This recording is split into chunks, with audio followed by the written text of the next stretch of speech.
record. Okay, There you looks like go. we are live and good to go. This is our NaMo home evening. This is our monthly Monday night hangout where we get to invite special guests on to talk about Mormonism or anything other than Mormonism that may strike our fancy. So we today have one half of the We Talk About Dead People podcast joining us here, a fantastic history podcast I've come to fall in love with. So Aaron, thank you so much for joining us today, man. Well, I'm just happy to be here, as you know. So I want to talk about a couple of your recent episodes, which I think are particularly representative of your show, and we'll get into those. But first, I want to get a little bit of background on you and how you and your brother began this podcasting venture. Walk us through a little bit about your story. Well, let's see. So James and I are actually not brothers, if that's what you were implying, though we're pretty close to brothers. You Um, sound exactly the same, so it's kind of hard to tease it out. it's so funny you should say that because I did actually have my brother on there, and he sounds even more like me. But James has a background in history. He got his degree in history, and I got my degree in digital media. And we were friends, and I finished up school and I went back north to Chicago. And when I was there, we got to talking one night after a beer or two, and we were like, hey, we should start a podcast together. And so we just kind of did. I mean, we wrote an episode together, and it came out pretty crappy, so we never released it, but we just kept going with it, I guess. I'm not sure what else to say. I mean, because that is literally how it happened. The interesting part is what happened like a while after we started.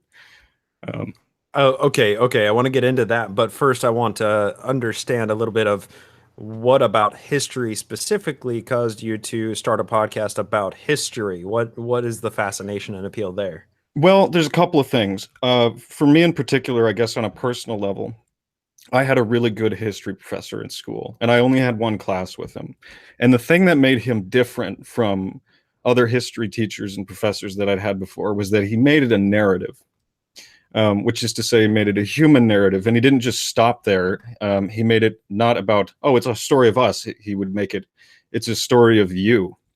And you can learn something about yourself by understanding the historical context, one, of where you are in time, and also that the psychological widespread phenomena that go on today have already happened multiple times. It's like I tweeted the other day, if you don't know your history, you're doomed to repeat. If you don't know your history, you're doomed to repeat, et cetera, et cetera, et cetera.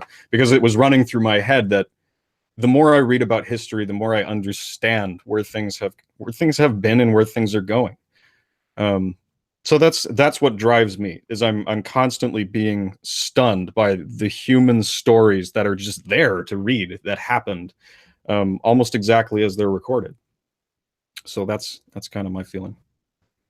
I'll just reflect that sentiment and say that there's something about studying history that causes you to view things with kind of it seems like a more nuanced or a more rich perspective. Yeah. Because you see certain patterns begin to play out and you almost know what's going to happen afterwards. And I think, especially when we examine comparative history, when we examine like different empires that go by a different name but have the similar tendencies of all rise and falls of empires, we do get to see these similarities and understand that all of these have a finite life. And America's gonna fall one day, right? Yeah. Well, that's the takeaway.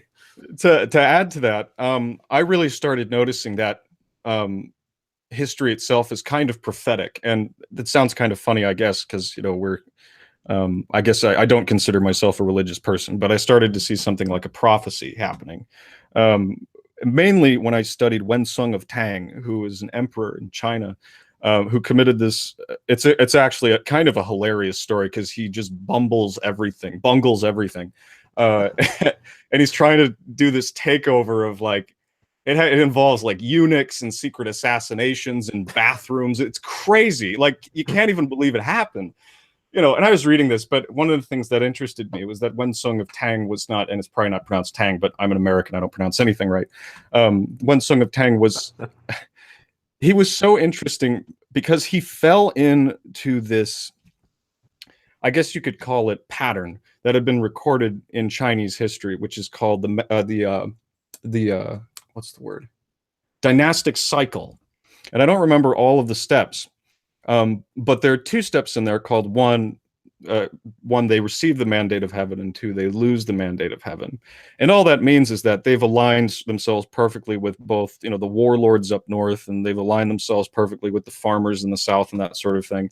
And basically, things are so good that it's clear that, God is watching over them. That's the feeling, the mandate of heaven. And things go on, and then there's a natural disaster. And then things go bad, and they don't get any better because they haven't quite recovered. And basically, there's usually like one little spark point where the emperor can be blamed for something, and then they blame him for it, and they usurp him, and they call it losing the mandate of heaven.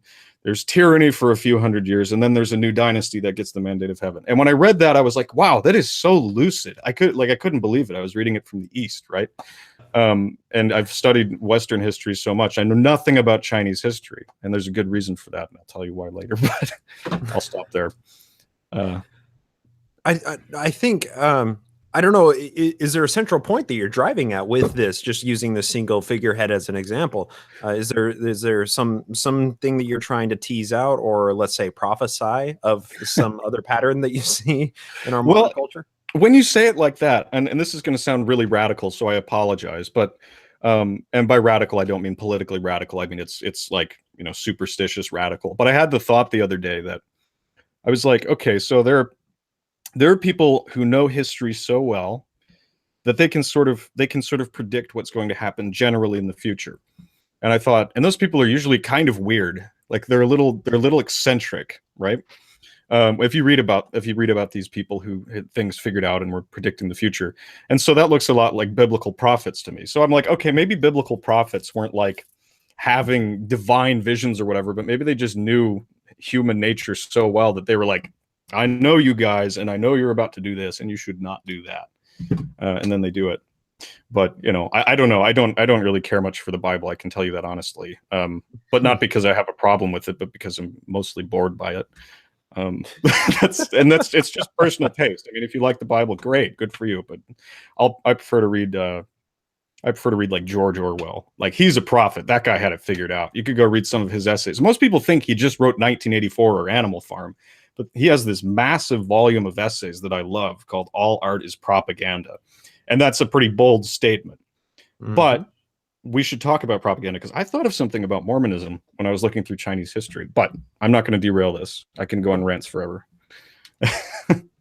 This is a perfect platform to muse on anything history related that you see fit. No, please do. Please take us down this rabbit hole. Okay. Well, now I've forgotten where I was. George Orwell with all artists. Oh, yeah. George Orwell. Okay, so let's see here. George Orwell.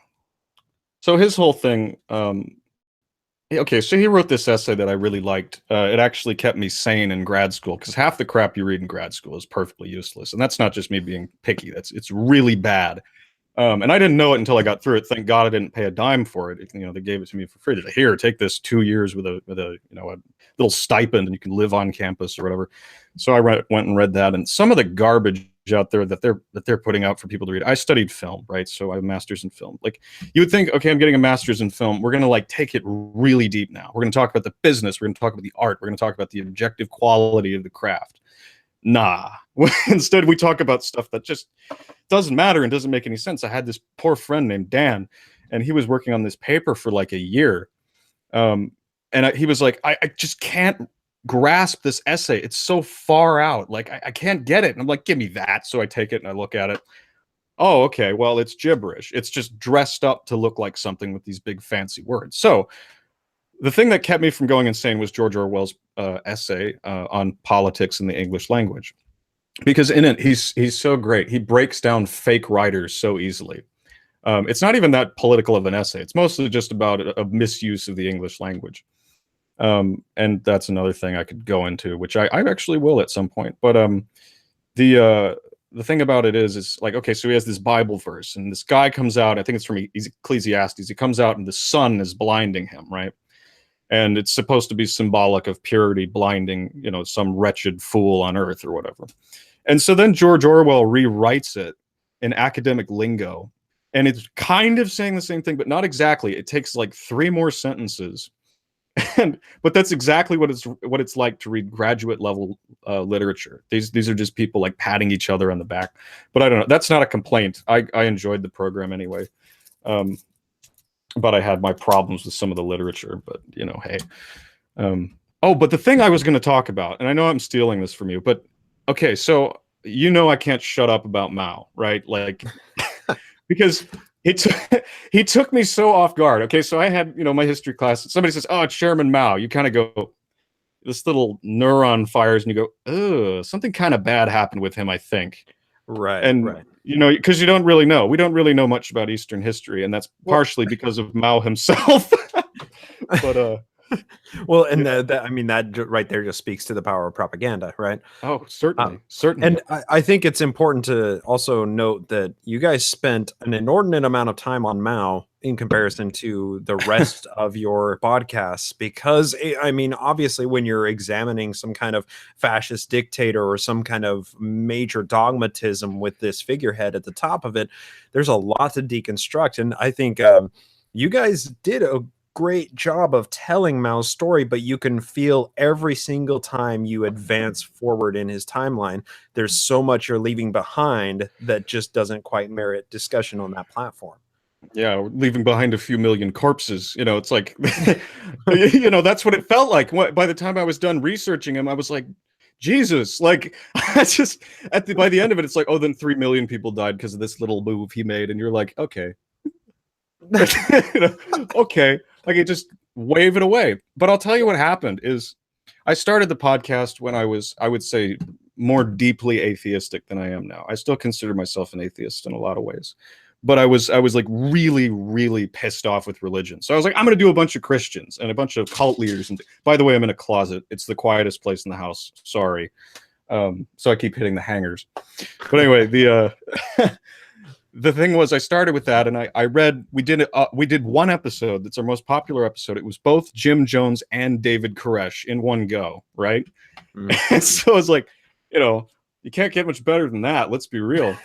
So we got the most plays on that. And I was studying these guys, and I was just, you know, I was floored. One, because I did have an experience in some form of evangelicalism. You know, it wasn't Mormonism, but it was evangelicalism, where it essentially becomes something like brainwashing. And I don't like saying that because I had a good childhood. I don't want to make it sound like I didn't have a good childhood. My parents loved me very much.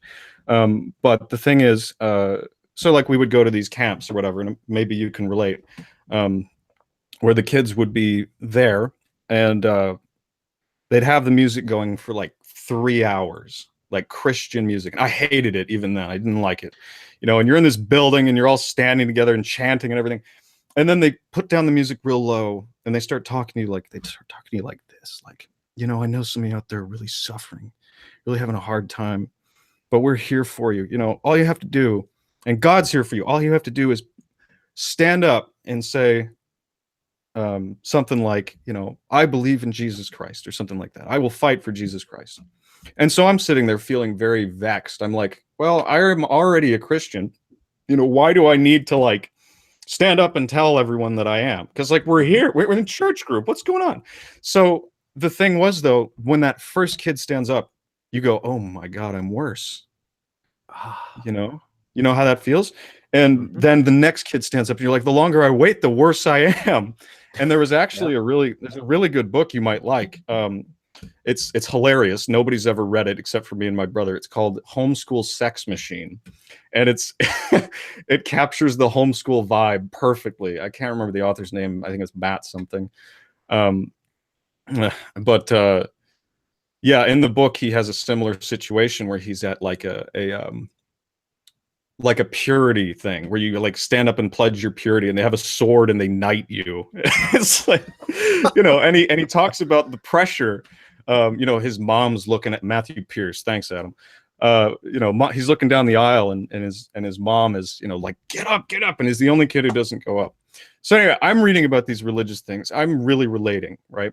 And then I go and read something about Stalin, which knocks my socks off.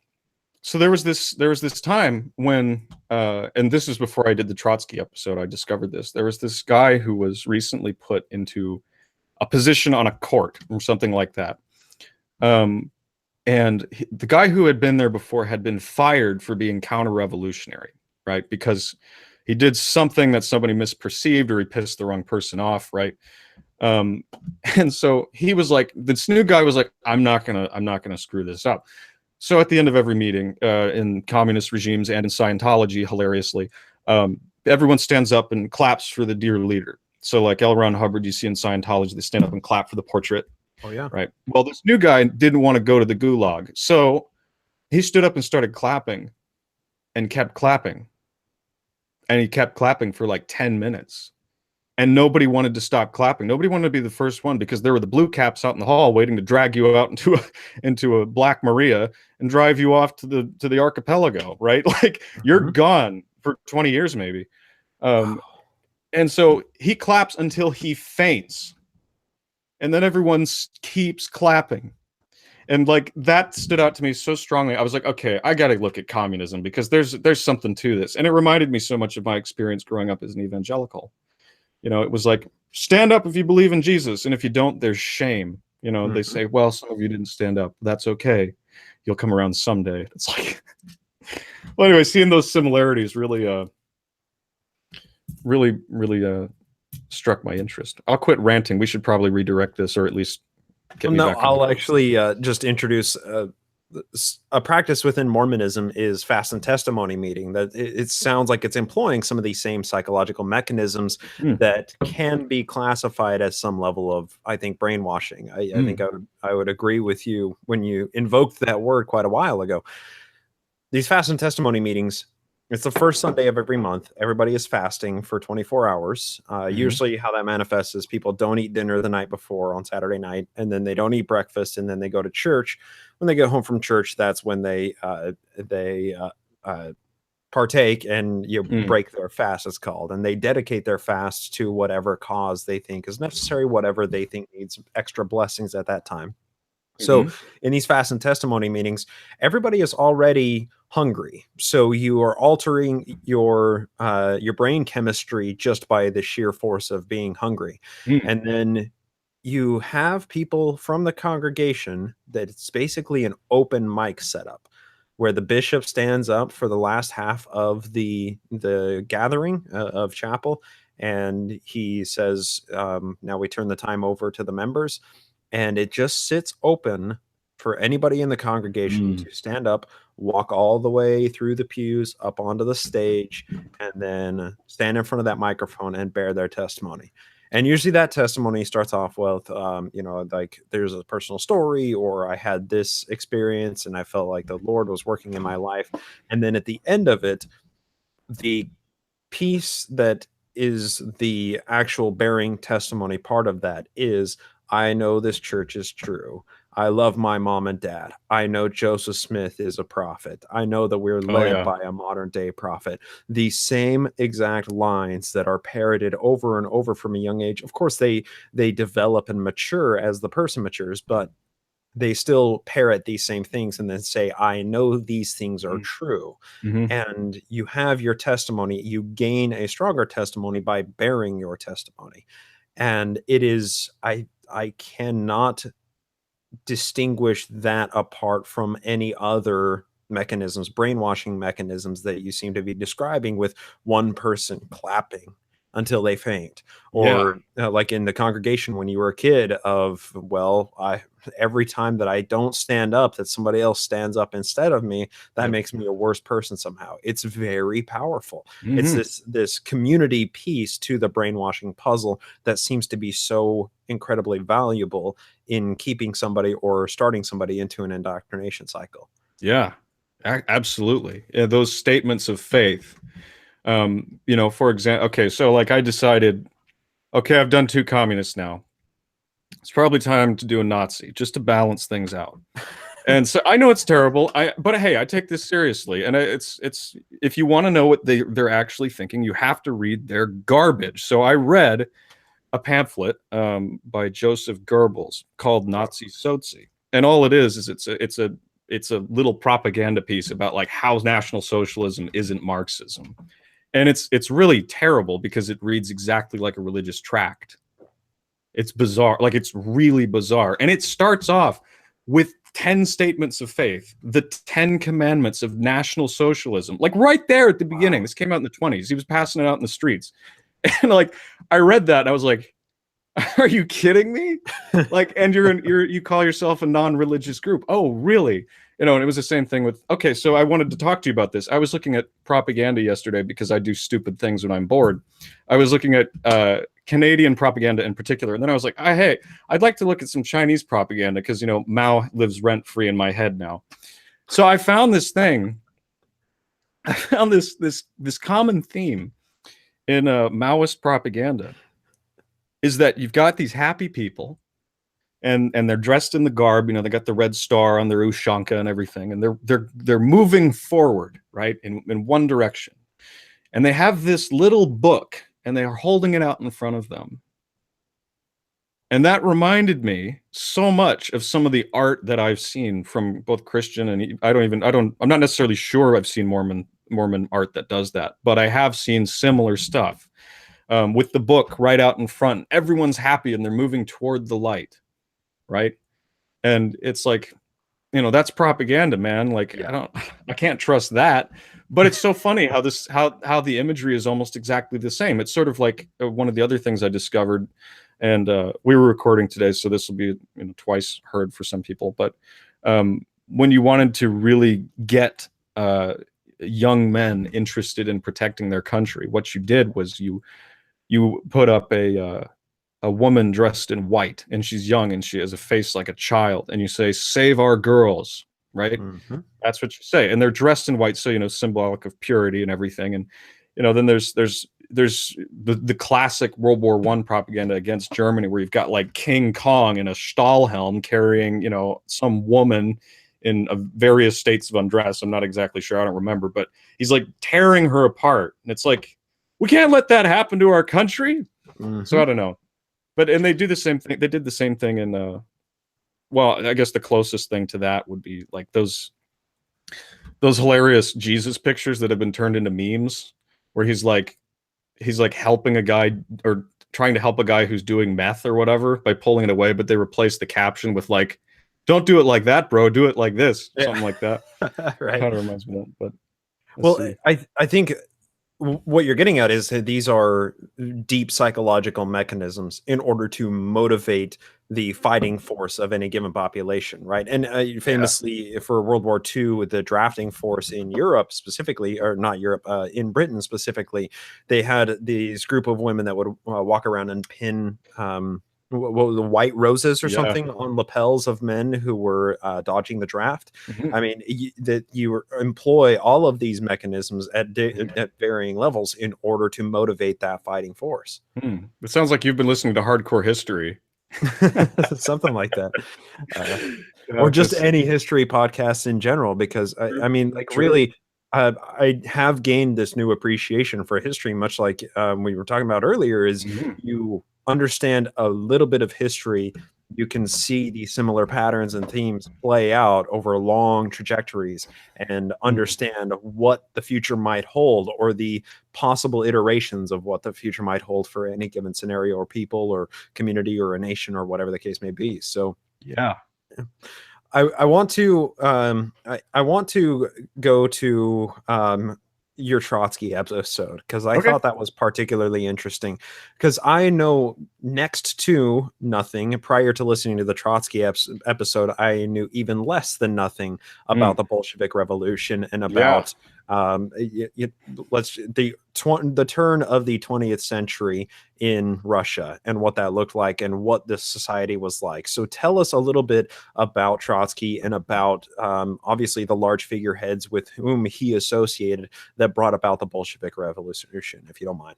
Right. Well, I mean, I'll be honest. It was the first time I even looked deeply into Trotsky myself. The only reason I picked him was because I knew the name and I didn't know what he did. Like, I knew he was famous, and I was like, but I don't know anything about him. Like the most I knew about him was he was mentioned in a Calvin and Hobbes comic, right? So, like that was as close as I got. So I'm like, okay, let's read about this Trotsky guy. And then I figure out he looks exactly like Steve Harrington from Stranger Things when he's a kid without a mustache. And so I posted that to Stranger Things to try to get some publicity, but it turns out I wasn't the first one to figure that out.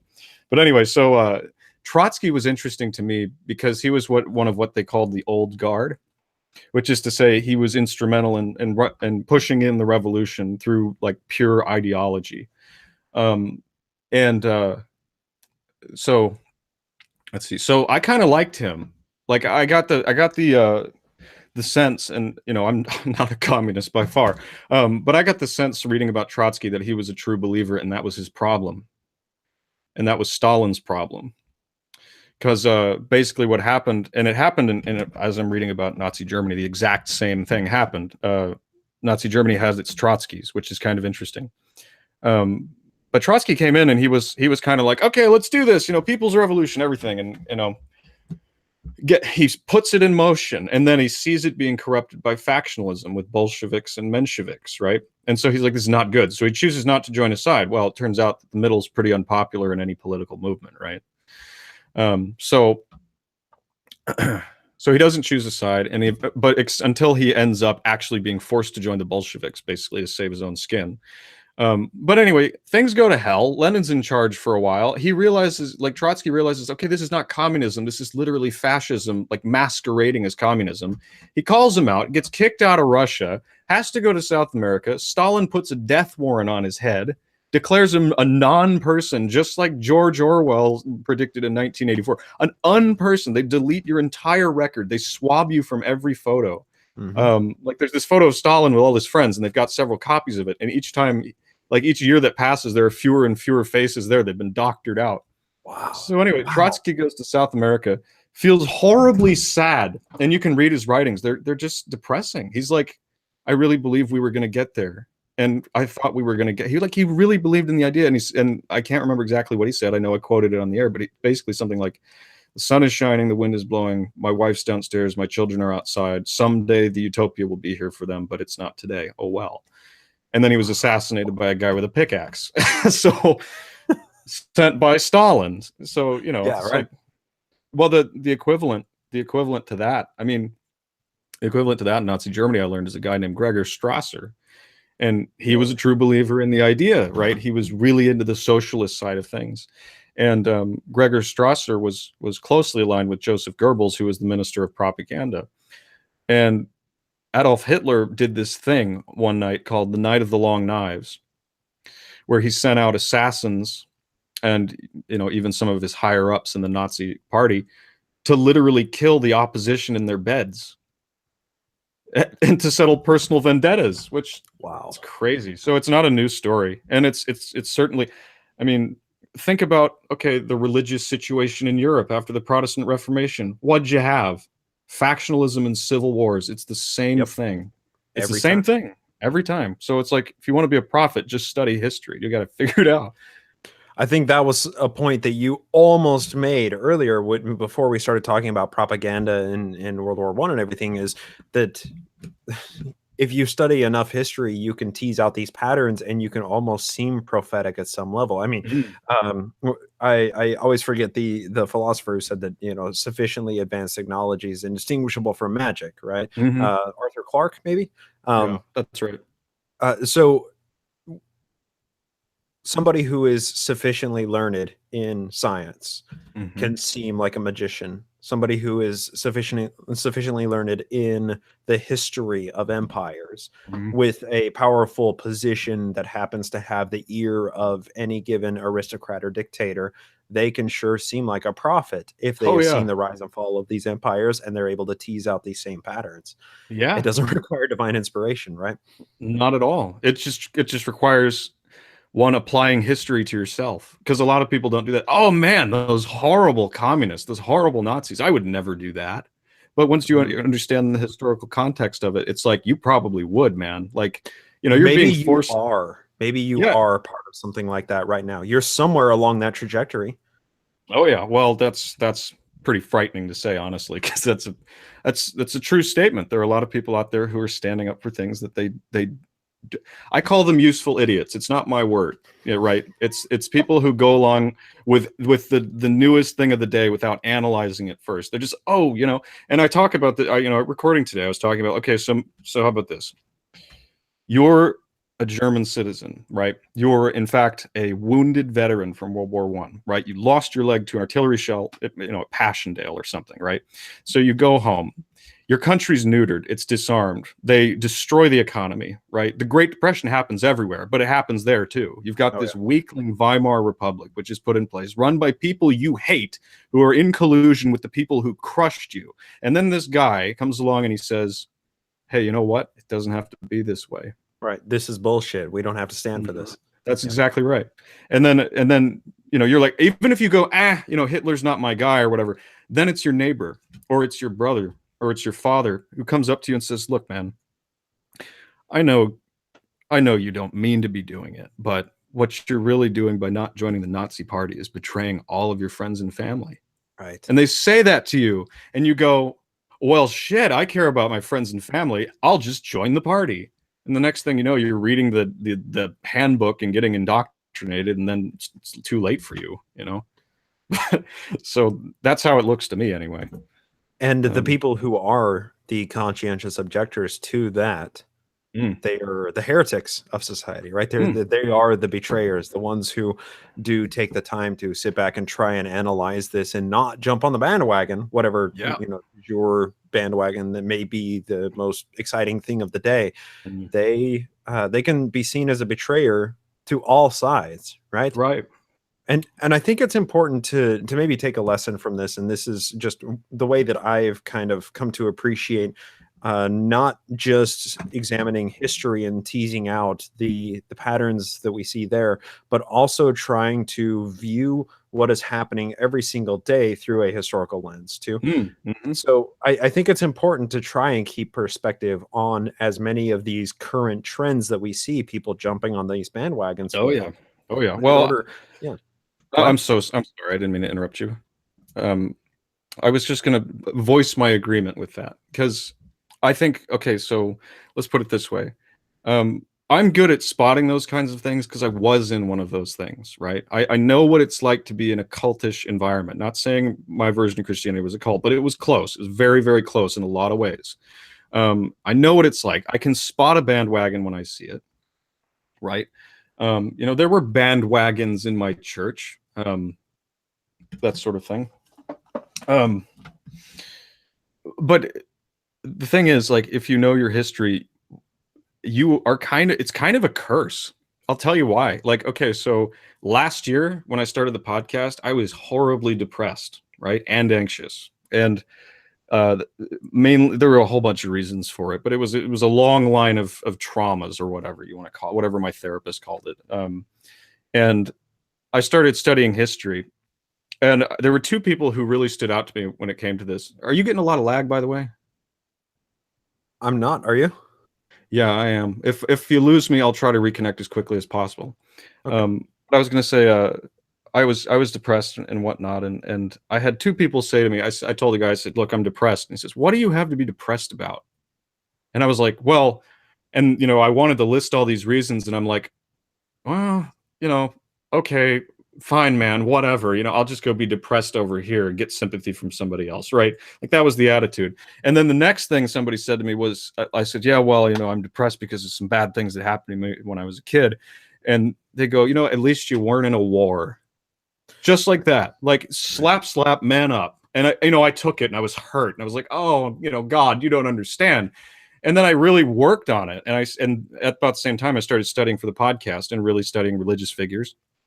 And then I studied Trotsky, and that was like a turnaround for me because I was like, well, for me to be pissed off about the life I've had and to look at those people who were starved, thrown in boxes full of bed bugs for days at a time, not given water, had their testicles crushed by a female officer, like before their wife, that kind of thing. It's like, I got it pretty good. Okay, I don't really have a reason to complain. And once you have that context, man, depression just gone. It just goes away. You're like, I don't have anything to be depressed about. Woo!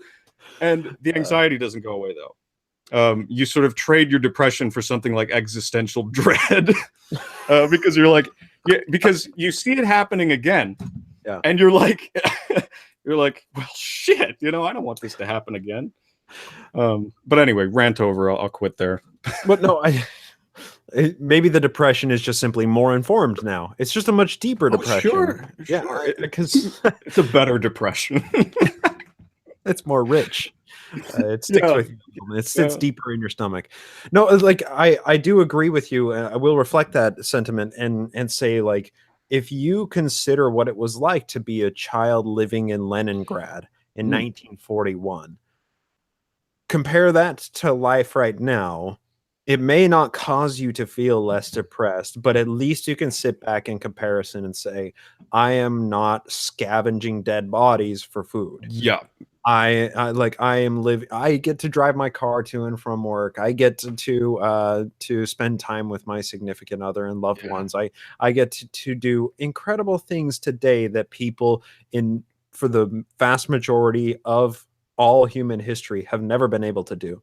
yeah, And I do think that while it can create a certain sense of depression when you see the broader scope of history and what has happened in our shared humanity, it can also instill a deeper appreciation for mm-hmm. a current status Yeah. when Well, you're not in existential threat, when mm, you're not in current overwhelming physical pain or something to that effect. I think it does have kind of a mitigating reasoning behind it. well, you count your blessings. I mean, to risk sounding religious, you really do. You're like, hey, I could jump in my car right now and go see a movie for 2.5 hours, and nobody would care, Yeah. right? Like, and it's not propaganda. Well, not well. You could argue with me with that. Since I studied digital I'd love media to. and Yeah. spent a long time reading about propaganda. There is propaganda in the theater. It's about 90% of what you watch. Um, that's just true. I mean, if you know the techniques. Um, but and there's necessarily something wrong with that. People have the right to espouse their beliefs. That's what I'm saying. So anyway, but like, you count your blessings, you have some sort of context, and then instead of reflecting on your own agony, you start reflecting on agony itself and depression itself. And you can tackle it like philosophically. And you go and you find that for years, thousands of years, people have been writing about existential terror. Like, go read some Plato, man. Like, go read some G.K. Chesterton. He's one of my favorite authors. If you go read those guys, like, they've been thinking about how awful things are for a long time, and they've got some handles that they can give you. Become like your friends after a while, to risk also sounding like a bookworm, which I am. Yeah. Yeah, but yeah. Well, I get on rants again. We should pick another topic, unless you want to keep going. I'm definitely enjoying it as it stands. But let's go ahead and jump into another. I've thoroughly enjoyed Trotsky and Mao. I Okay. thought that they were very interesting because I think one way that we can help process this and try to understand the trajectories of these two wildly different people, but still working within their own respective ideologies, is that at some level, they or the people that surrounded them co opted a certain ideology and turned it Yeah. into a dogmatism and like Mhm. turned it into this cult of personality where Yes. all sense seems to go flying out the door. Whatever your opinions are on actual Marxist communism, people argue that it has never actually been properly practiced. That whenever any kind of culture tries to practice any version of communism, that it gets co-opted by an aristocracy, and Mhm. then the ideals that lie at the foundations of Marxist communism never actually come to fruition. So Yeah. I don't know. It seems like regardless of whatever ideology you happen to espouse or ideology that happens to be the largest or most prevalent ideology, we can put Mm. anything to that. We can say Christianity or capitalism or Sure. whatever. Sure. Those can be co-opted, and frequently, I would say that more often than not, they are co-opted to push forward an agenda. Mhm. And being able to identify those patterns, I think, is really helpful to try and understand them in broader context. Totally. Yeah, I'm totally with you. In fact, well, there's like 10 thoughts that came into my head while you were talking, because that was really well put. Okay, so there's there's two books. Actually, one's an essay inside of a book of the same name. It's called The Common Man by G.K. Chesterton. And it's great. It basically talks about how most people just don't give a shit about your politics. And they, the common man likes his bread and cheese, right? And he likes going home to his wife. And that's all he cares about, right? He doesn't care about your grand movement to save the planet until it starts making him hungry, and then it's a little too late. That's the problem with the common man. Oh, yeah. Ooh, that's an interesting point, isn't it? When do we Yeah. get people to actually act on these Mhm. ideologies? That's Mhm. when you have to dogmatize it. You have to systematize it, right? Yeah, exactly. Well, the other book I was thinking of was That Hideous Strength by C.S. Lewis. And I know these are two Christian authors. I'm not trying to push religion. I'm not a religious person, but they are excellent books. And That Hideous Strength is like a perfect little microcosm of what it looks like for a totalitarian state to come into power. It happens when you're asleep. Like that's the whole thing. And there's a phrase he uses, so full of sleep are they when they dare toe the abyss, or something like that. And that's, I mean, even as a non-Christian, that strikes me really well. The book is preachy as hell in a lot of places, but it really gets to the core of what makes these things happen. But yeah, uh, as far as like, so communism has never been tried. Like I hear that one a lot. And I think one, I don't really care if that's actually true. Because it might be, because in principle, communist theory should work, right? Because inside of its own little box of logic, all the boxes are ticked, and it's like, okay, this should work as long as we do this. This should work as long as we do that, and then they go and apply it to the human animal, which is evolved in a certain way, and Right. it's like it drives them crazy, right? And I didn't. It's like, here's the thing: I had no opinion on Marxism when I started reading about Trotsky. I had a strong opinion on Nazism, but I had Mm. no opinion on Marxism because I didn't know the story, and I didn't know the books. And so I go read the books. I read about Trotsky. I read, the ideology that they're writing. I read the poetry that Trotsky wrote, all that kind of, the poems that Mao wrote, everything. I read for like days on these guys, and I'm reading even more for the next guy who's coming up on the podcast. And it's like, once you read it honestly from objective, verified sources, it's almost like there is like no credibility to Marxism as a functioning theory with humanity. And I think that's, I mean, if you just go and read the books, it's just true. It's the same with Nazism. I mean, look where it went. Everybody at the top committed suicide. That's not okay, right? Right. Right. So, I mean, but anyway, so I think you're right. It's like it's a good idea, and then you try it, and a tyrant comes along like Stalin, and he's like, hey, look at all these foolish people trying to work together. I'm just gonna like pretend like I'm the guy, right, and get them all to worship me, and Right. I'm a religious figure. There you go. It's too late. But I wonder. I wonder if.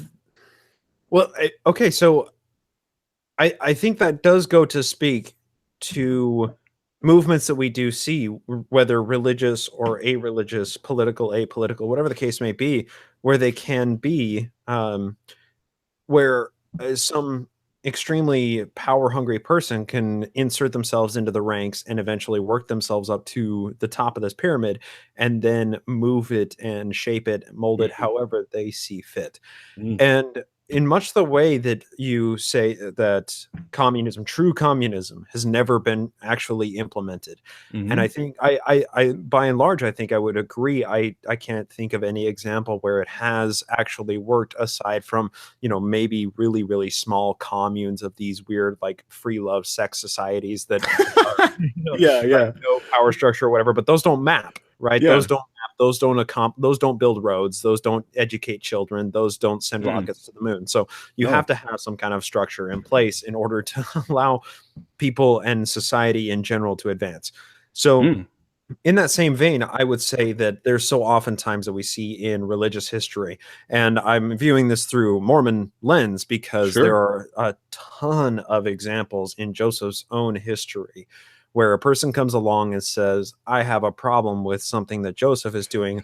I am now a prophet, seer, and revelator, and I demand that the brethren acknowledge me as a prophet, seer, and revelator. Mm, And then the power structure in place says, you are not a part of us. and excommunicates, excises that piece of their community.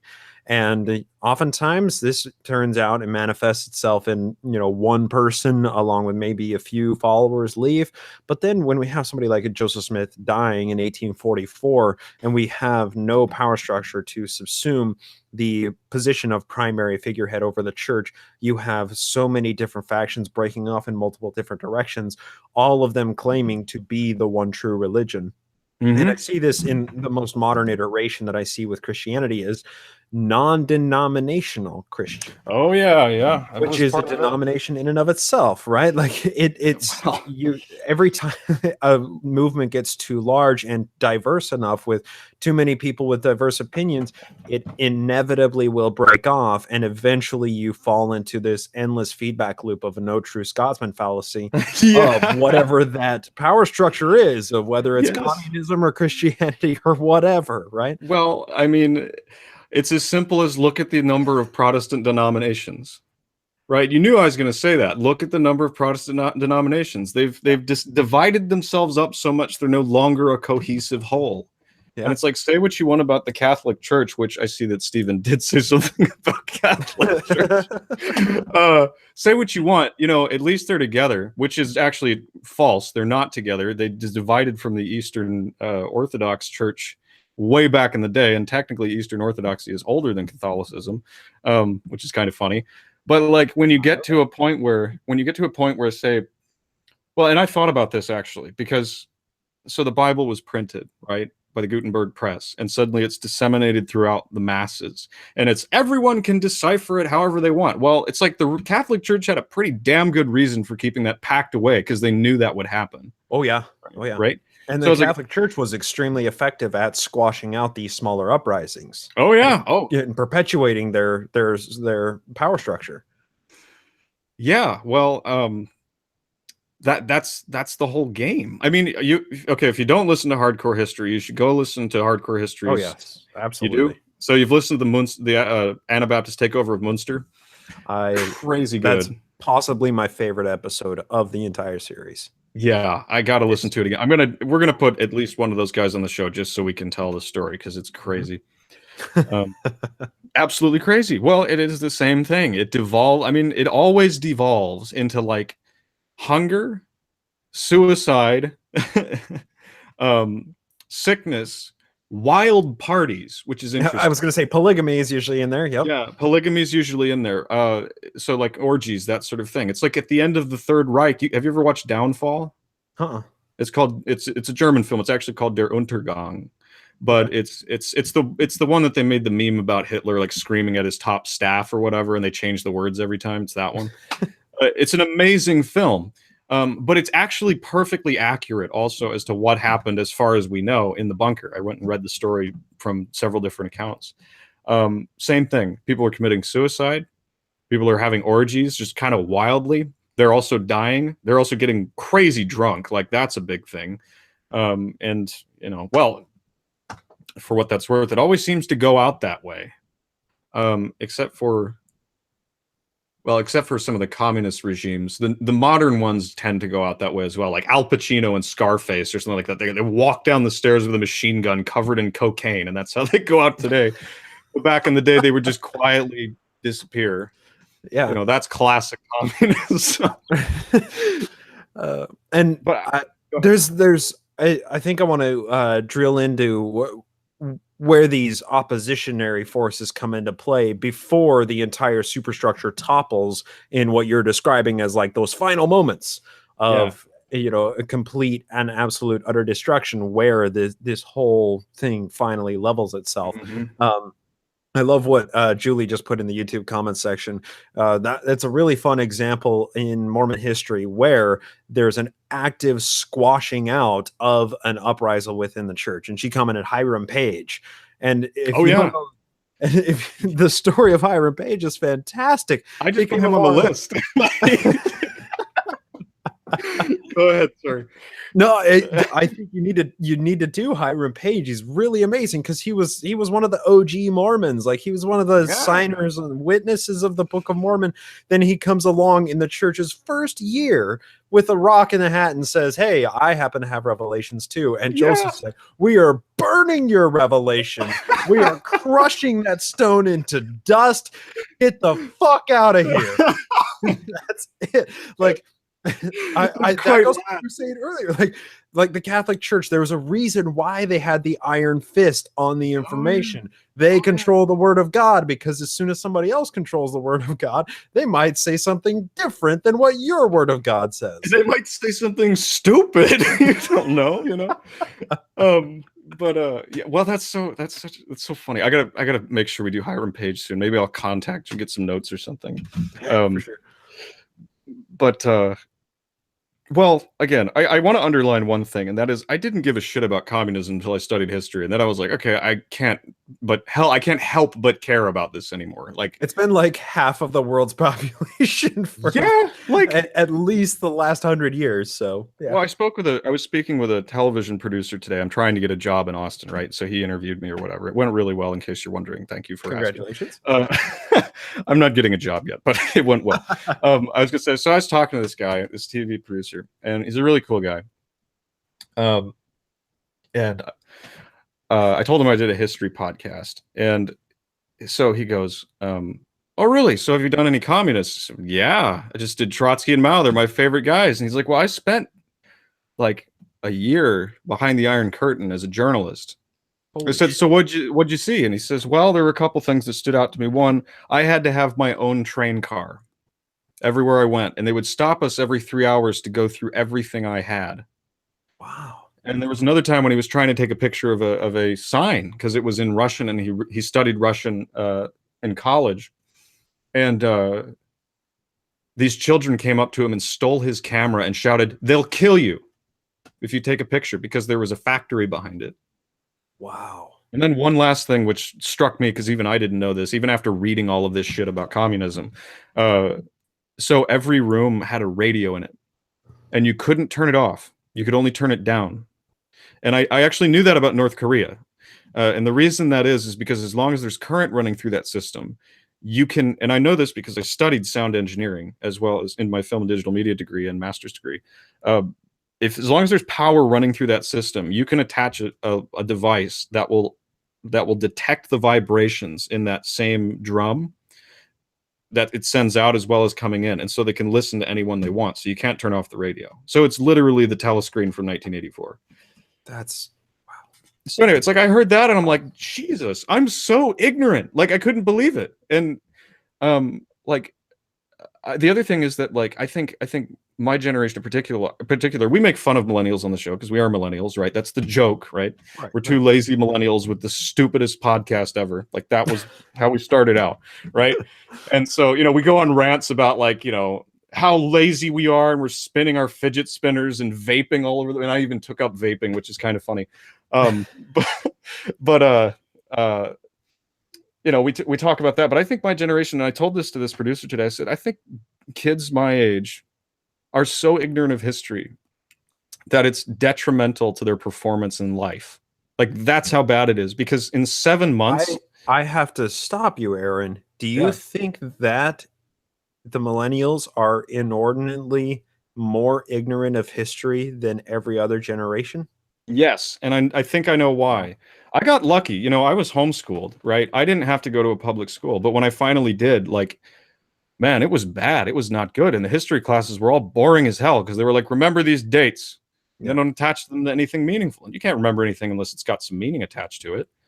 And so, like, you know, I look at that and it's like, you know, at least I got to read some books, biased as they were, written all by Christian authors and that sort of thing. And biased as they were, you know, America's the greatest, and you know, nothing is wrong with America, which is another joke we make on the show a lot.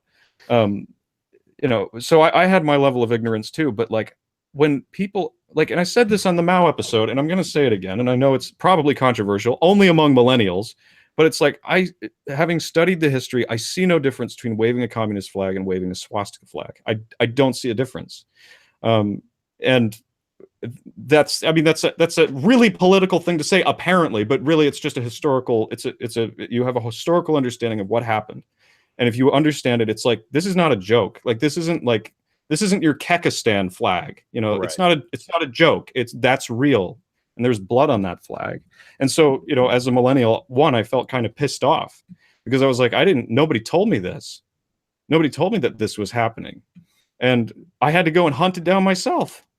And I did it as a joke. You know, I did it to make fun of religion. And then I go and I read, and 8 months later, it's like, it's like it grew me up. It was weird.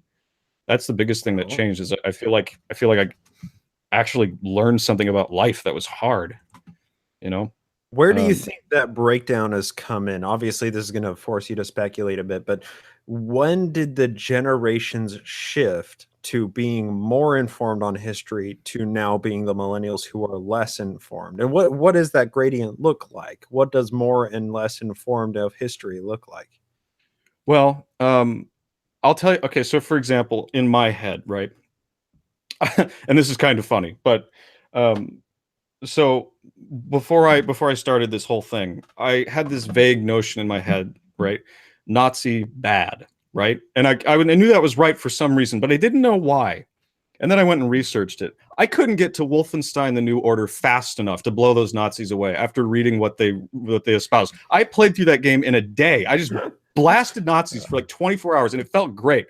And currently, right now, I'm playing a game called Singularity, in which you blast communists. So there's that. Fair and balanced. More propaganda, right? Yeah, well, and that's the other thing. So that divide, I couldn't say because I wasn't alive back in the day, but I guess I could think about my parents. Like, my parents, they only know American history, right? So I tell my dad about Mao. He's like, "What?" I'm like, "You were alive. Like, Yeah, you were alive during that, right? At least for part of it." You know, it's like all they know is that, okay, it's like we make a joke on the show that World War II began when America landed on the beaches of Normandy. yeah, Because so it's so classic American. Like, you know, you make Call of Duty World War II. It's just the battle in France. It's like, you know, when I started reading the history, I'm like, are you kidding? There were like, everybody was involved. It's called World War II for a reason. Yes. And why did it happen? Oh, because the Nazis were just bad guys. It's like, no, it's way the hell deeper than that. But you can't say that nowadays. If you say, hey, there are gradations here, right? Like, there was factionalism within communism, just as there was factionalism within National Socialism. If you say that, people are like, oh, I don't like that. I don't want to think about that. It's sort of like when you say, hey, Mom, there's good atheists out there. There really are. Right. You know, I say I've met better atheists and I've met worse Christians. The worst people I met at my college were Christians almost every time. And that's not me indicting Christians. That's just me saying that's just the truth, you know? So it's like, but you say that to somebody, it forces them to have to take it a little more seriously, which is hard, especially when you're used to thinking about things simply like America good, Germany bad.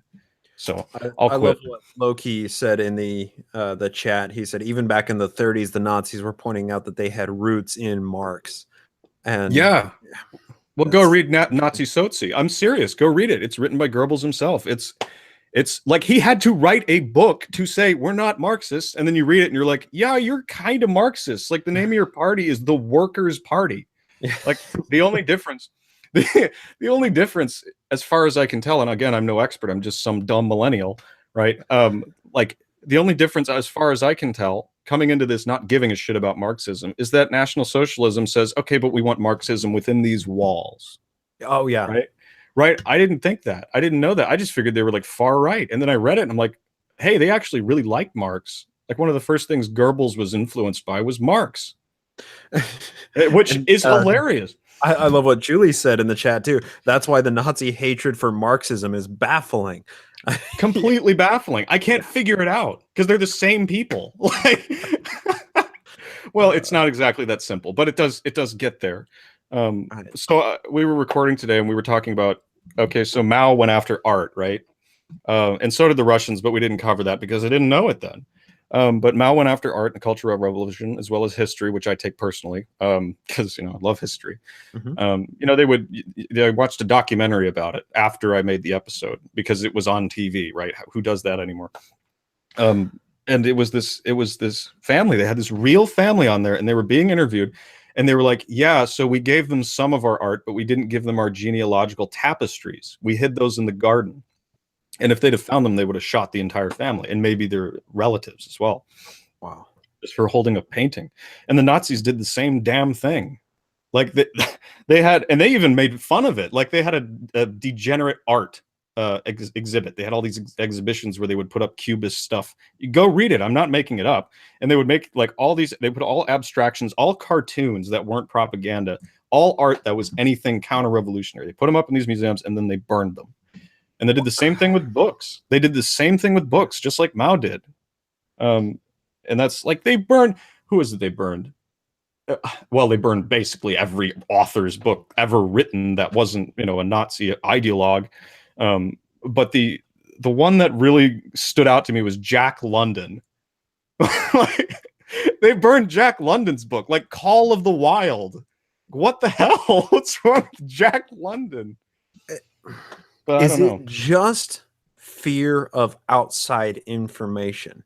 And Yeah, and I'm asking because I wonder if we might draw some very tacit equivalencies between where we see modern iterations of Islam, of extremely radical Islam, going in and destroying museums and burning and looting yeah, and pillaging those. Like, is that the same mechanism, the same psychological mechanism that a dogmatic system relies on such heavy propaganda, and any outside information threatens at some level that propaganda?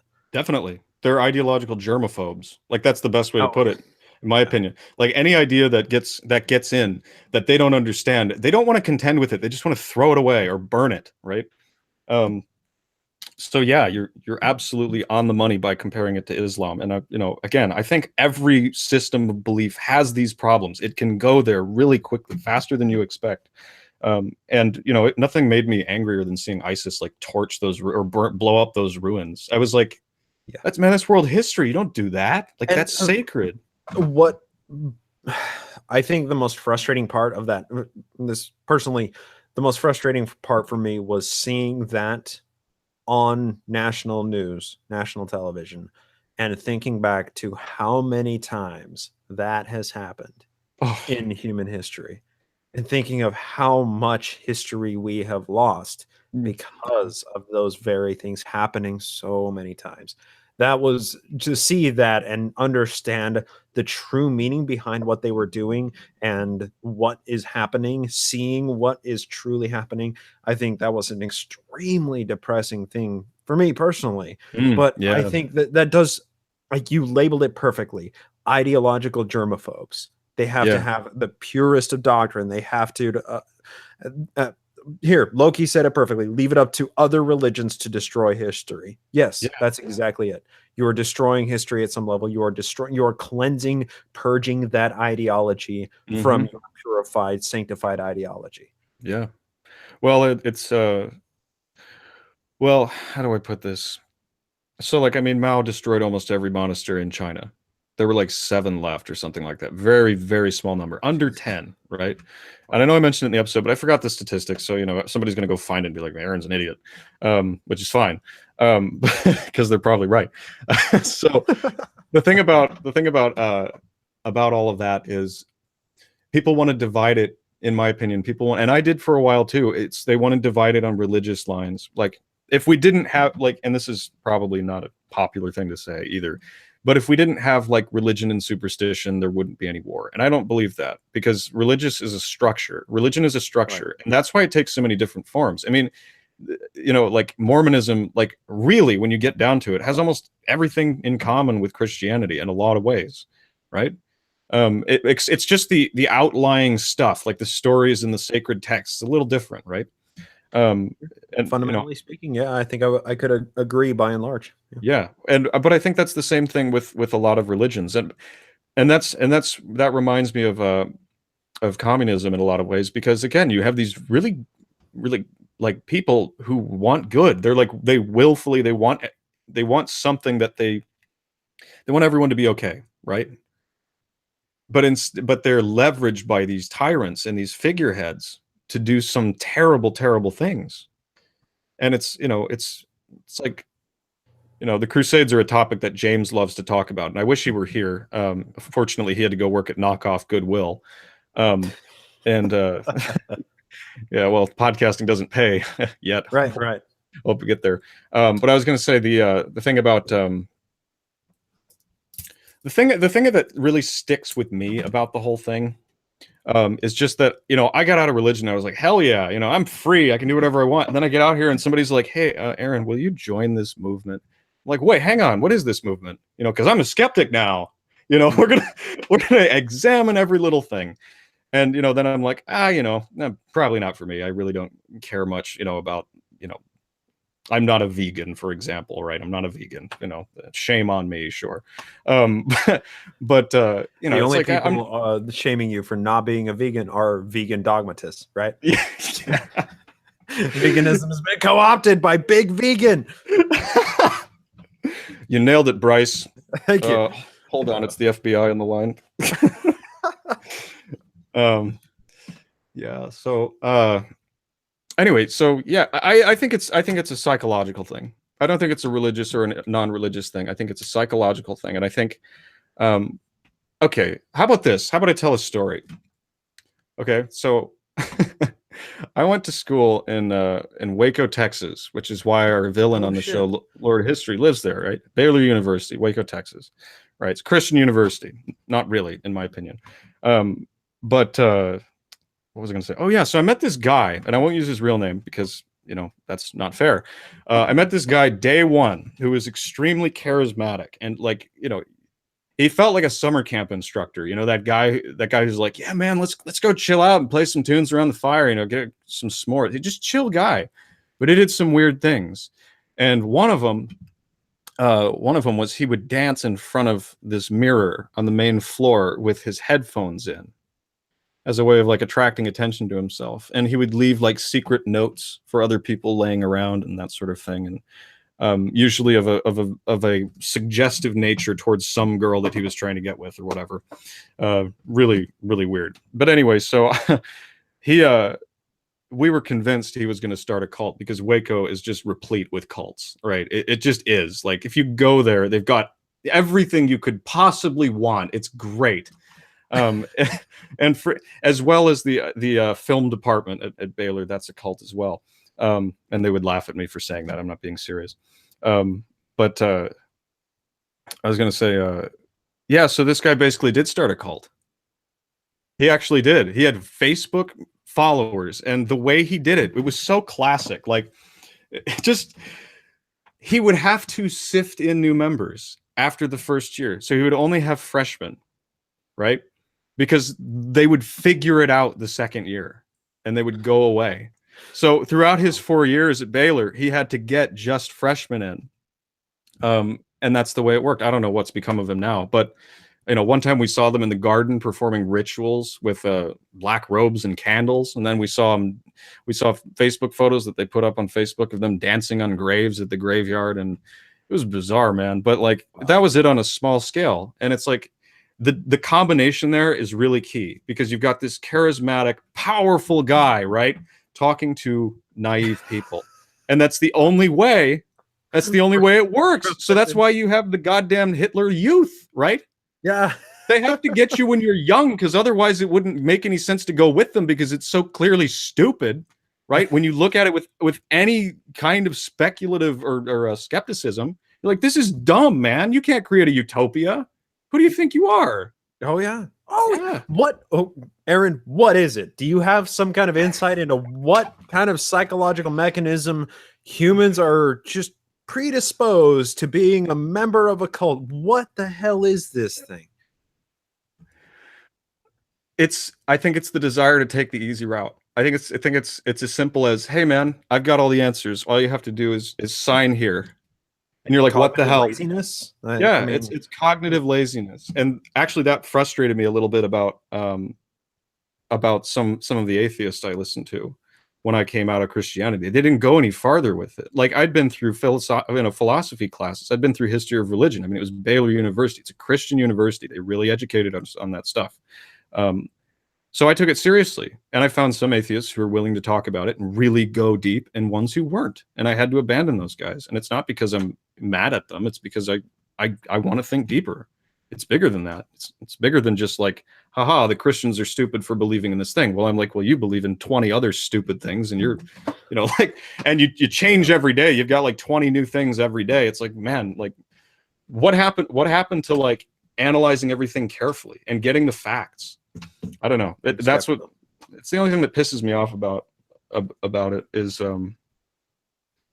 it's just very frustrating, because like I can't even identify with the desire to want to quit. Like, I want to really chase things, like learn the history, learn the philosophy, learn the history of the philosophy, learn literature, read the old stuff, find out how long this has been going on, and figure it out, right? And some people are just so content to be like, Nazis are bad, that's it. It's like, well, no, you need to go look at them and figure out why they are. Because the thing is, you're right, they are bad, but you need to understand just how bad they were. Because it wasn't just one thing that they did, right? It was like 500 things that they did at least. Like, for example, most people don't know this, but like, and I've read several books on this because it interests me like crazy. But okay, so on the beaches of Normandy, most of those people were Polish. Like, nobody knows that, because they were captives. Germany did not expect the Americans to come from that part of the ocean, because they sent out a false flag, operation or whatever, to like get them to send all their stuff north.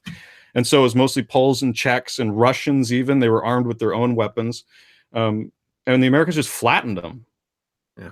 So it's like, you don't know that, right? You got Saving Private Ryan and Call of Duty World War II, like those propaganda. But if you exactly, and if you go and look at it, and not that I have a problem with the narrative, because I think it's fun, but I think you also like have to recognize that it's a romanticization, right? And that's the fun of it. You have to leave it there, though.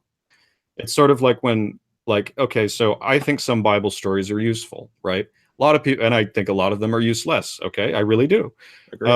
But there are a lot of people out there who go, the Bible story literally happened the way it happened, and that's all that matters. I'm like, are you kidding? Like, you're gonna stop there? Like, get real. Or Get when real.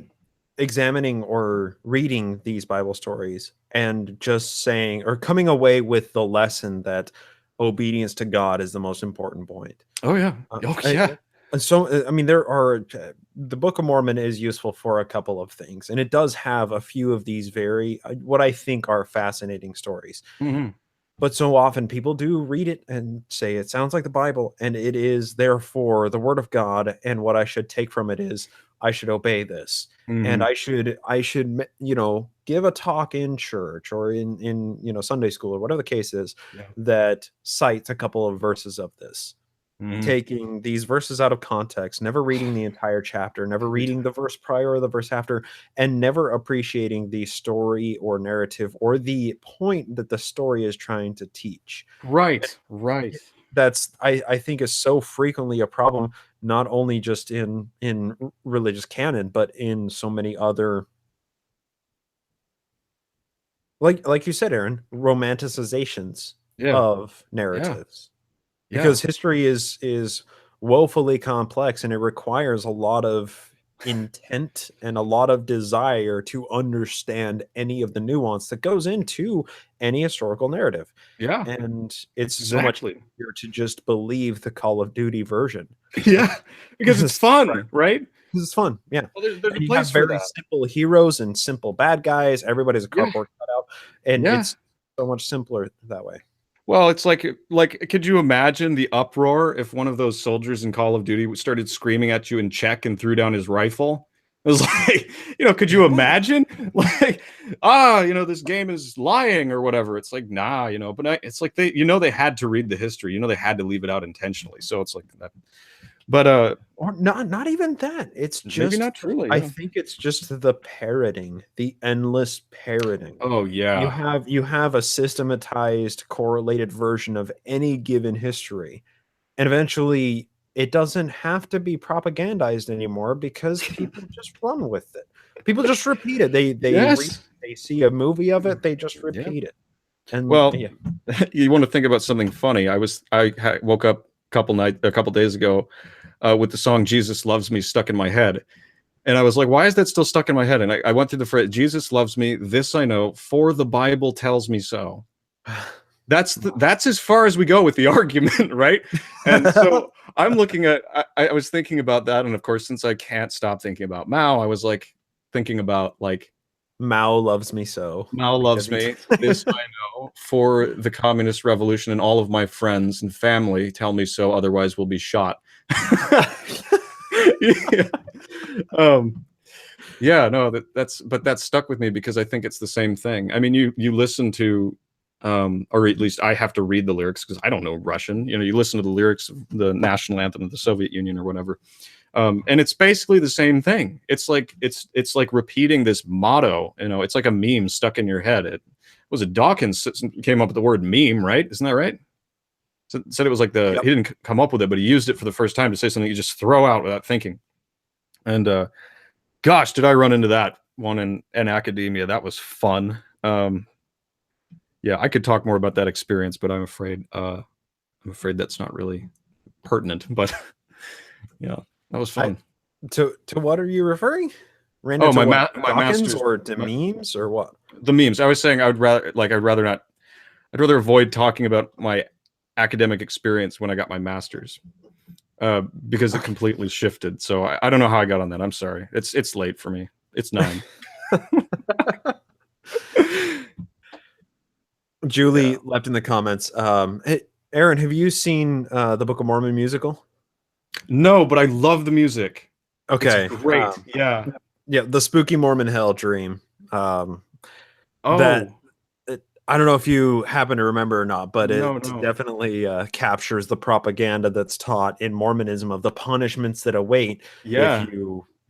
if you touch yourself, if you do whatever that is unapproved or is not part of the approved list of activities. and Oh, it's so it, funny. it doesn't seem like a lot of these similar systems that we're discussing, they do rely on a completely bipolar reward versus punishment system. Yeah. Maoism. Hmm. You Hmm. follow Mao, you follow the divine dictator, for lack of better words, or you're shot. Oh yeah, Same with and you Stalin. don't even question. There's no No, questioning. Oh, and remember the story about Mao? You just listened to the episode, but I'd like to tell everyone else this story. If, in please do. case you want to hear the whole thing, go to We Talk About Dead People podcast.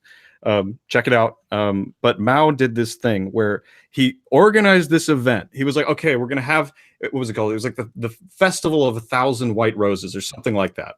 That's completely wrong, but that's what it was like. It was this Yeah. peaceful thing, and he was like, okay, everybody who has a dissenting view with what's going on, please come in. We're going to have an open discussion. You know, there won't be any guards there. There'll be nothing, and you can walk away scot-free. Thousands showed up, and he arrested all of them afterward as dissidents. It's like, it's Brilliant. like, It's yeah. absolutely brilliant. Oh, it's clever as hell. It's horrible, but it's clever as hell. I gotta hand it to him. He certainly knew how to control and destroy people.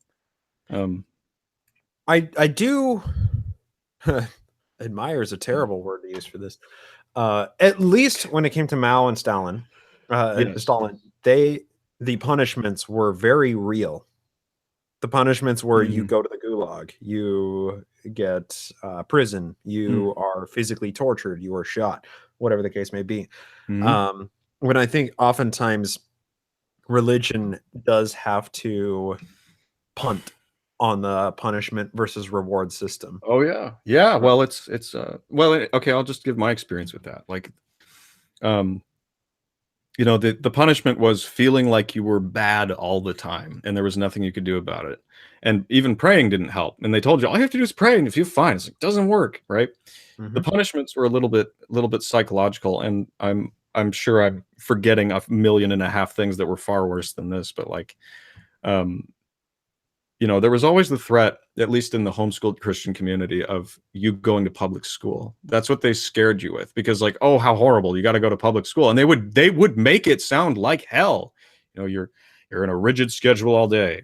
You have to carry all your books, and there's these evil atheists in there, and they're gonna get you. That kind of thing. And it was really scary. And it's eventually it becomes this psychological monster where suddenly you're not even like you think about public school and man, the hair just rises on the back of your neck. You're like, Wow. Jesus, I don't want to go there. Fear monger. Yeah, well, and then once you bust it apart, you start laughing at yourself because, like, that was pretty crazy, like that worked. But yeah, I think even in the Soviet Union and in Mao's case, Mao's China anyway, that happened too. At first it was okay, you're going to the gulag, and then eventually they still needed slave labor, but there were people who weren't committing crimes, so they would just send them to the gulag for no reason, right? For Mhm. thought crime, that kind of thing. Um, so, for example, like one guy, a tank commander, I mentioned him, was sent to the gulag because he wrote in a letter to his mother that was opened by the Blue Caps, um, something that was mistakenly taken as a criticism of Stalin, and he went to the gulag for 10 years for that. That's like That's amazing. it's the same thing. So because after a while you start self-enforcing. You're like, gotta be careful. Can't say anything about Stalin. Gotta be careful. And And I if you have to mess make up, sure that my family members or neighbors aren't either. yeah, because if you fuck up, they're all going. Like that's just the Right. way it works. Yep. It's like, And a community begins policing itself organically. It doesn't even have to be something that is done by a uniformed thought officer, a thought that's police right. officer. That's It's the absolutely community what. does it itself. I don't know if you've ever done any reading about the FLDS. Did you ever read Lost Boy? Very. I haven't read Lost Boys, but I've done very just cursory understanding of the FLES. It's the same thing. It's self-policing, and it's Mhm. horrible. So if you haven't, oh, and also Under the Banner of Heaven, that's a Yeah. killer. I love that book, Yeah. as Yeah. well as Going Clear. That's a good one too. In fact, watch the documentary for Going Clear if you haven't. It's amazing. I haven't read the Um, book. I have watched the documentary. the Absolutely amazing. Agreed. the book spends a lot more time on Hubbard. He's even crazier than you thought. So it's really fun. But the other thing, well, speaking of that, and to go on a little tangent, the other guy you should check out is David Berg, because he started the Family International, and it was kind of funny. The only reason I knew about them was I was watching a Red Letter Media video on YouTube, and they got this video, and I think it was Japanese, and it was a propaganda video from the Family International, and it's this song about how AI is going to take over the world or something like that.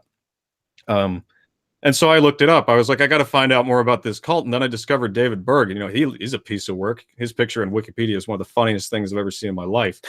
Right? He looks like a scary, coked up gnome. That's what he looks like.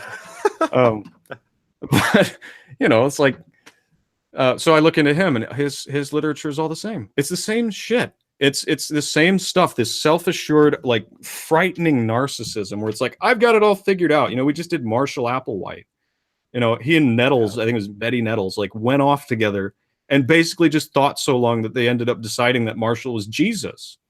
It's like, well, that doesn't come from, if you tell that to a regular person, they're going to call you pretty stupid. But you get like two or three people to agree with you, then you're pretty damn sure, to the point where you're, taking poison, killing yourself. I Man, mean, that a South Park episode seems particularly prescient in this, and much like South Park has been going for so many years, and as have the Simpsons. It's like they've done it already, right? yeah. Even South Park did a Simpsons did it already episode, because I mean, so many of these same tropes we see over and over. You just change out the names, you change Mhm. the locations, and it's the same exact thing. Yeah.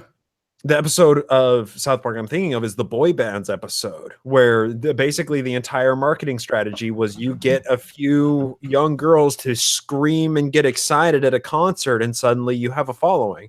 And it seems that way when it comes to any movement. It is Any, just that simple. yep. Well, I mean, the main guys in that cult guy I was talking about at Baylor, like his main people were freshman girls, right? Like, Yeah. I don't know what to do with that, right? But that's the truth, and that's who he would have the most of, and he would date all of them. And I don't know if he was sleeping with them, but he went out with all of them. Mhm. Just like, by the way, a lot of cult leaders, when they realize they have a pick of these brainwashed little, innocent as lambs, people who are unfortunately possessed with some very bad ideas, like that Joseph Smith is the prophet. So, I don't know. I don't know. Julie said in the chat log a little while ago, she said, I think the FLDS thought that Jeffs can hear your thought crimes too, reflecting on the North Koreans thinking that Yeah. their leader can hear their thoughts. Yeah. Yeah. Well, I laugh because I'm nervous about it, because I know that's a very true thing. There are people out there Mhm. who can get you to a point where you're thinking only what they tell you to think, and then they do know what you're thinking, right? They don't Ooh, have that. that's an interesting point. If Yeah. you have something like free thought, you can consider every idea from every perspective as much as you want. But if you have something like, you know, an ideology, which I kind of believe that there's some form of ideology that could work, but not easily. You'd have to be a genius to figure it out. And you'd have to be like in on the game. Like, I know this is all bullshit, but I'm going to follow through with it anyway. Right. So then And you turn even into then, Mao. it's going to have flaws. Even then, it's not going to inspire free thought because that's too chaotic. No, That's pushing a no. basket of puppies through a bacon factory. People are too disorganized to try and get into a cohesive system unless you say, I'm talking to God and he tells you to follow everything I say.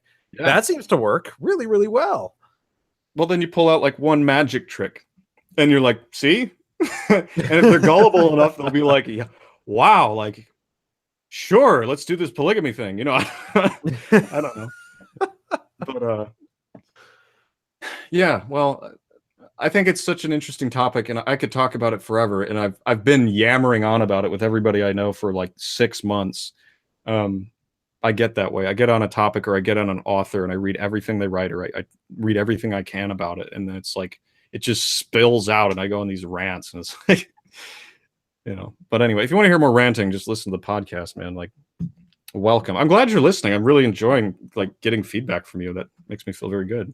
I encourage everybody to listen to We'll Talk About Dead People. It's you guys that like I because I haven't studied the vast majority of the people that you guys study in a certain amount of depth in order to report on them. The one topic you did do was Brigham Young that I have a somewhat deeper knowledge of in comparison to all the other episodes, and I was hanging on by the very edge of my fingertips. I mean, they were bleeding by the end of the episode because you ripped through so fast, and it makes me realize that you do the same with every one of the people that you Yeah. cover. Yeah. But I mean, you have to do that in order to at least get people up to a level of understanding that they have a passing cursory knowledge. And Yeah. obviously, every one of these people, every one of these subjects is way denser than you can do in 45 minutes of airtime. Mm. Hmm. So Yeah. of course, I think it's a great for like an introductory for all these historical people and understanding kind of when you listen to enough episodes of this and when you view enough people who have gone through similar trajectories, whatever that trajectory is, you can Yep. really begin to tease out Yep. these patterns that we kind of introduced this conversation with. What are these patterns? And unfortunately, I think the only takeaway that I'm able to pull from it after studying as much history as I have and looking ahead to the career that I have in history ahead of me is there's no way to break these cycles. There's no way Mm. to grab humanity by the shoulders and shake the shit out of it and say, no, no, no, wake up, wake up. This is not how it's supposed to be. Stop being Mhm. dogmatic. Stop being mind controlled. It's not a way to do it. Aaron, Well, please spin this in an optimistic way. I've lost myself. well, okay, let me put it to you this way. I don't know if I can be optimistic about it, but I can at least offer some balance. So, um, we've got this idea that it's unstoppable, right? And we can become like horrified by that and we can become nihilistic like I was really nihilistic about a year ago, and then I started studying history and I realized what's interesting is that, you know, we do blow through a lot of characters, right? But I started getting interested in communism after I read about Trotsky, and I'm sure other people will listen to certain episodes and like really get into the certain history of one topic, right? But like when it comes to this whole thing of it's going to happen again, when you know it's going to happen again, that means you can be ready to fight against it, and you know, to do your best to stay there, like to stay firm. If you want to be talking about it from a skeptical point of view, it's to actually be skeptical about everything. That's your responsibility if you understand it. But like, okay, there's nothing new under the sun. That's a Bible verse for a reason. The mandate of heaven, that's deeply entrenched in Chinese history, right? As a divine law, basically, um, for a reason. Because for thousands of years we've been watching it happen, and somebody had the sense to write it down. And that means Right. if we know our history, that means we have good warning to what tactics they're going to use, right? And I don't mean to get into us versus them. That's not what I'm saying. But like what tactics we can expect to face, right? Um, So if you know how things, you know, went down in Nazi Germany, you can know how things might go down today if it happens again, which it will eventually happen again. It will. There's Um, nothing saying that it isn't happening on a micro level somewhere in the world right now. right, but In it's fact, like, statistically speaking, something similar to Nazism is growing somewhere in the world. It just doesn't have the following and political and military force that Nazism had at its height. well, I think it's, you know, people freak out about, like, you know, there was a protest in France recently where they burned some buildings and some cars. So people got arrested, right? And it's like, ah, that's going to be another Nazi uprising. It's like, no, no, no. Look at the global scale, okay? That's not how this works. Somebody No. scatters the seeds, and there's millions of them that go out all over the world, and you can find little sects everywhere. Like everywhere you find little sects of like, you know, what could turn into a dictatorship or something like that. All right. And so to freak out about one thing is to forget the whole. It's true that any one of those could turn into something even worse than it is now, but the idea that you're going to be able to find the one in time to stop it is pretty much the odds are like totally not in your favor, my friend. Like, Of course. you don't know where it's going to start, because it's like, you know, Marxism came from Germany, right? And then it took off in Russia, right? Like, how did that happen? Well, one, they carted, I can't remember who it was, some Marxist guy over in a armored train car, didn't let him talk to anybody until he got there, and they just kind of dropped him off and like, do your thing, man. And then next thing you know, Russian Revolution. Yeah, to capture that, I'm reminded of the John Dillinger quote just from the Public Enemies movie, where he said, "We can be at any bank we want at any time. They have to be at all the banks all Yeah, the time." exactly. Right? Because it's not something you can stop before it becomes a problem. It's something you can only mitigate the damage of after it's become a problem. Hmm. Well, I mean, and it's not that there's no harm in, it's not that there's harm in going out and trying to stop it. Like, I think that could be a good thing, but when you do it so early on, you're just an easy target, you know, because it looks like you're picking on the little guys, right? It's like, ah, you're going to turn into Stalinist someday, and that, while that may be true and you may be right, to say that to them now is like, it's not going to work, right? They're going to be Right. like, not me, because, you know, the thing that really that really bugs me about my generation, the millennials, is that it was so damn arrogant about everything. Like, we've got it all figured out, and like, I could never turn into something evil like that. You know, I'm morally superior to everyone in every I way. And have social media. I can be evil. oh yeah, let me just retweet this. Like, great, good job, well done. You know, Stop a and then Nazi in their tracks with a yeah, retweet. great job. Well, I don't think any of them have actually met a Nazi, and well, not many people do, because they're not that there's not that many. Um, but I have met some people who I'm sure would gladly brigade me on Twitter or something like that if they, you know, if they knew that I was taking this seriously, because to research it itself is almost like an act of revolution at this point. Like, when I was reading about Mao, and I know we're running out of time, but when I was reading about Mao, I felt like I was like tangling with something, and it wasn't communism. It was something in my head that was saying it's not right to think about this. It's not right to look into this. It felt the same way with, it felt less so, but sort of the same way when I was looking into Nazism. I was like, it's not right to be looking at this at all. And it's true, it's not. The fact is, it's there. And if you don't tangle with it, somebody else will. And it might be the kind of person who wants to spread it around. And if you don't know what it is and you can't call it out for what it is, you might get sucked up in the net, you know? Right. That's what happened. It's like the Reichstag, for example. The Nazis won 3% of the seats the first time around. And then the second time around, it was like 17%. And then it was 37%. And then it was all of them. And that was enough. That was enough. And that was, and you know, eventually the Hindenburg gave up his presidency, and then he died. So Adolf Hitler was both the chancellor and the president, Mm-hmm. and absolute power all of a sudden. And now it's not about National Socialism anymore. Now it's about Hitler. And what do you know? What happens next? We're invading Poland because Hitler's crazy, right? Mm-hmm. So I don't know. I don't know. Well, I don't want to end on a pessimistic note like that, though, because I think the good thing is, like, if you can see it coming, you can identify it, and you can actually deal with it, and you don't have to fight it. Like, I'm not for, like, oh, resist. Like, I'm saying, talk to it, figure it out, because it'll tell you what it's all about. And if you know what it's all about already, well, good for you. You're 10 steps ahead of them, you know. And usually all it takes is just asking them a question. And I think let me reflect that and say I think it is important from time to time to become an intellectual nomad, to be yeah, able to wander to a bunch of different groups. It's why I subscribe to Hillary Clinton and the Donald on subreddit, like those yeah, subreddits, because I want to see what these cultures are telling themselves. I want to see exactly. what people are partaking of and what people are saying about the other side, saying to each other about the other side. If you wander around these different groups and just pick little pieces here and Hmm. there and try to understand it with a deeper knowledge and a deeper appreciation of what it is that is causing these people to say these things, I Hmm. think it does offer a significant perspective that it helps you understand how all of these movements come to fruition Mm. and identifying from them for what they are, not looking at R the Donald and wanting to ban it Yeah. because it's a propaganda outlet. It's like, well, so is the Hillary Clinton subreddit. Well, that's the So are a point. Like dozen, that's the a million other Facebook groups. That's all part of it. As long as you understand what is there, you can contribute your voice or not. You just go yeah. there and partake of the knowledge and appreciate what the people are saying and why they're saying it. Well, that's the whole point. Like you want to have those fans because they actually help each other out in the end, right?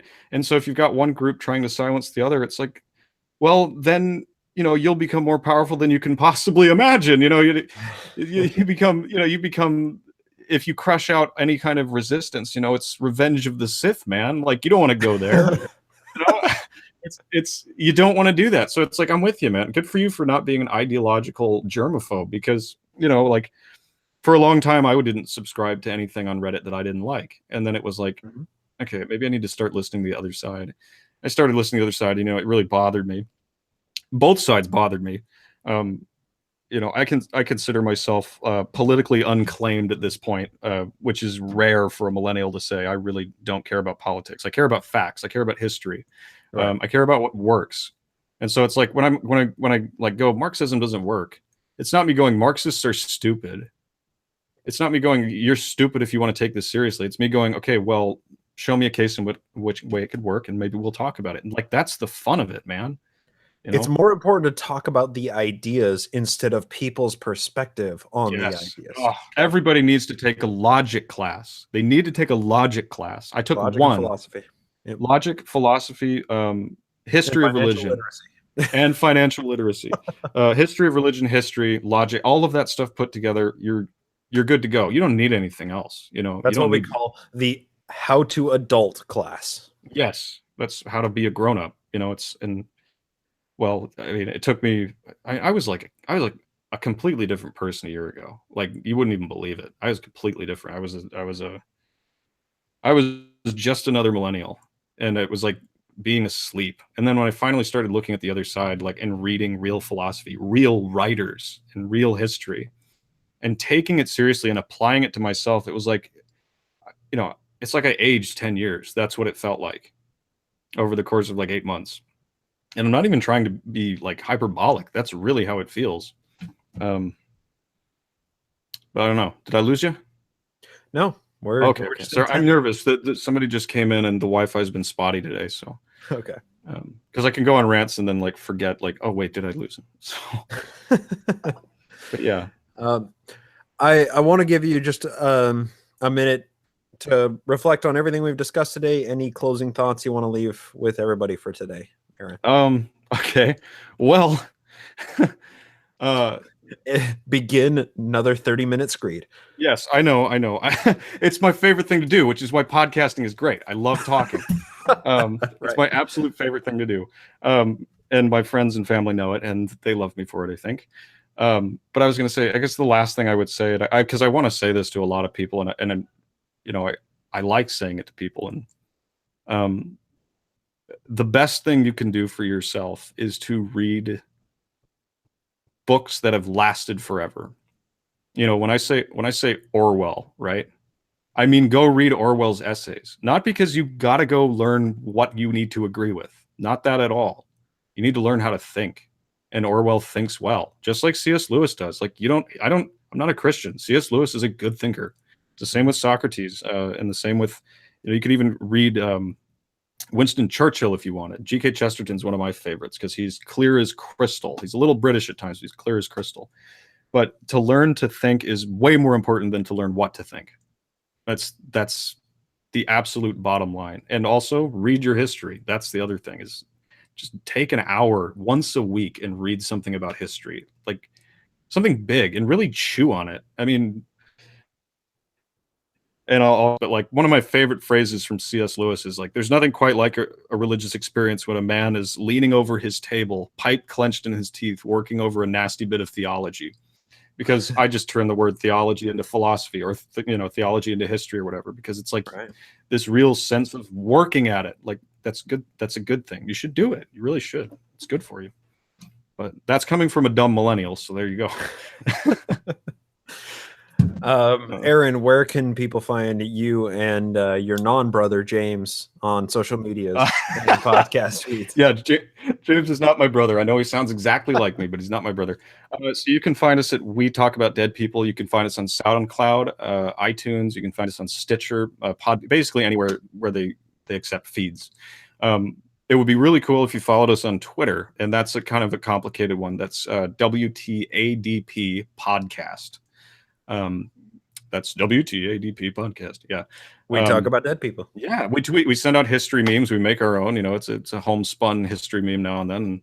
And, we post the episodes there and what we're doing, and it's just fun to follow along. It's fun for us to have people following along. I like getting feedback. Fantastic. Yeah. Aaron, I want to thank you for joining us, and I will just leave us off with something that I think was particularly poignant that Jacob said in the chat. Don't be nihilistic, guys. History is written, facts are recorded, and minds are changed one by one. I think that's a great takeaway from our entire conversation today. So to Julie and to Jacob and Loki in the chat log, as well as to Adam, Steven, Aaron, everybody, thank you so much for joining us. This has really been great. Let's do it again soon. Yeah. Agreed. I agree. Yeah. This has been a lot of fun. Okay. All right. Take care, everybody. All right. See ya.